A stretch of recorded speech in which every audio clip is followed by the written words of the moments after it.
गुनाह कर लिया। तो बस यही है, अब जो कर लिया दुश्मनी में, इसीलिए कहते हैं कि सिर्फ बात करो, जाओ बात करो। और रही सुनील की बात, जो सुनील की बात सुनेगा ना और उसकी बात मानेगा। अमित के बारे में मैं जानती नहीं हूँ, देखो मैं उस टाइम भी नहीं जानती थी, मैं सिर्फ अमित का नाम जानती हूँ, बस सिर्फ नाम जानती हूँ कि ये अमित है। उसके बारे में XYZ मैं कुछ नहीं जानती।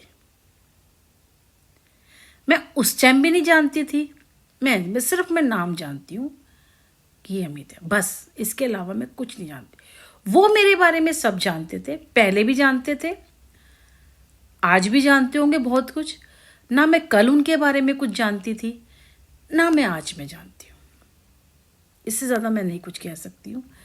तो आप अंदाज़ा लगा सकते हैं, जो मेरे लिए मुझे बुरा बुरा बोल रहे हैं, आप ये सोचो कि मेरे साथ मेरा बेटा जुड़ा हुआ है, मैं पूरा मंदिर लगाया है। आज देखो, ये देखो तो जो शांत हो गई है पूरा। मैंने देखो अभी कल ही की बात देखो, आज एकादशी है, मैं रात को मैंने कहा ना, मेरा बेटा 3-3:30 बजे की बात थी। एक्चुअली मैंने कहा ना, मैं तिलक नगर से फूल लाती हूँ, ऑनलाइन भी इतने अच्छे मिलते नहीं हैं, मतलब चाहे कुछ भी कर लो ना, बहुत महंगे मिलते हैं और मुझे ज़्यादा बहुत चाहिए होते हैं। तो यही एक बहाना है, क्योंकि गुलाब बहुत अच्छे आ रहे हैं, ये वाइट वाले फूल बड़े अच्छे आ रहे हैं, तो मैं रेड एंड वाइट का कॉम्बिनेशन में पूरा सजा देती हूँ।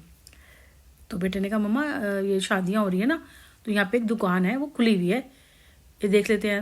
मैंने कहा चल बात करा दे, तो क्योंकि वो पैसे वैसे की बात करेगा नहीं, इससे मेरी बात करा दी। मैंने कहा वैसा बात करते। मैं कहा कितने का दोगे? मैं कहा गुलाब वगैरह कह रहे हाँ हम दे देंगे। कहता मैं 100 रुपये का दूंगा। मैंने कहा भाई साहब मैंने तो पूजा के लिए चाहिए, मेरा एकादशी का व्रत है।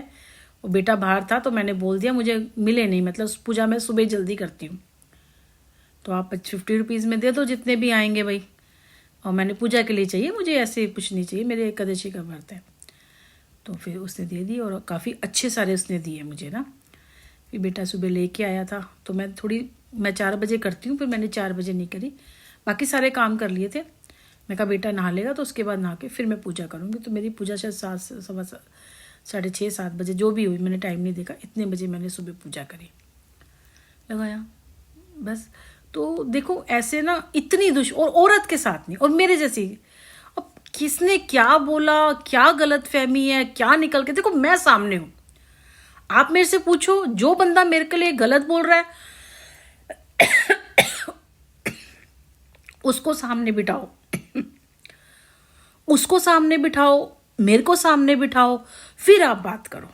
आप ऐसे एक तरफा सुन के किसी को सजा नहीं सुना सकते ना, दोनों की सुनोगे तब सजा सुना सकते हो।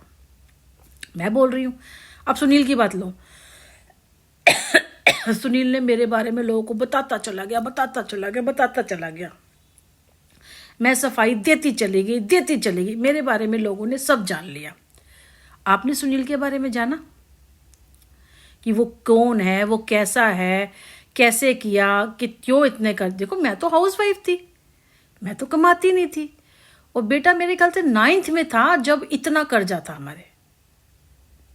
सोचो ना, तो हमारे घर में हमने 2010 में मकान लिया था, सामान घुसा ना, उसके बाद 3-4 साल सिर्फ इसने सफाइयाँ जरूर करवाई, दिवाली पे होती थी, सामान खाली करके गए। एक सफ़ेदी नहीं हुई थी, एक कील नहीं लगाई थी, पूछो कभी कोई काम किया हो। 2010 में हमने 20 अक्टूबर 2010 में हमने इसमें शिफ्ट किया था, और मैं 2021 को 8 जुलाई 2022 में शायद निकली हूँ, 2022 में निकली हूँ मैं यहाँ से। सोचो इतने साल में रही, कोई सफ़ेदी नहीं, और 2015 के बाद कोई सामान सुमन निकाल के सफाई नहीं, किसी की मरनी हरनी नहीं, किसी की ब्याह शादी नहीं, कोई रिश्तेदार नहीं आता था, सिर्फ इसको माँ बेटे की रोटी चलानी थी, टैक्सी डाली हुई थी, इतना कर्जा कर लिया था, ये नहीं चला पाता। अब आप कहो जी मैं गलत हूँ, मेरे तो इसने, मेरा कोई फ्रेंड सर्कल नहीं था, कोई मैं बाहर उतरती तक नहीं थी, इसी के साथ जाती थी, इसी के साथ आती थी, जो घर में बनता था वही खाते थे। कोई ऑनलाइन मंगा लिया या कहीं चले, जब मैं उतरूंगी नहीं तो मैं लाऊंगी कहां से? जो इसके सामने जो दिलाता था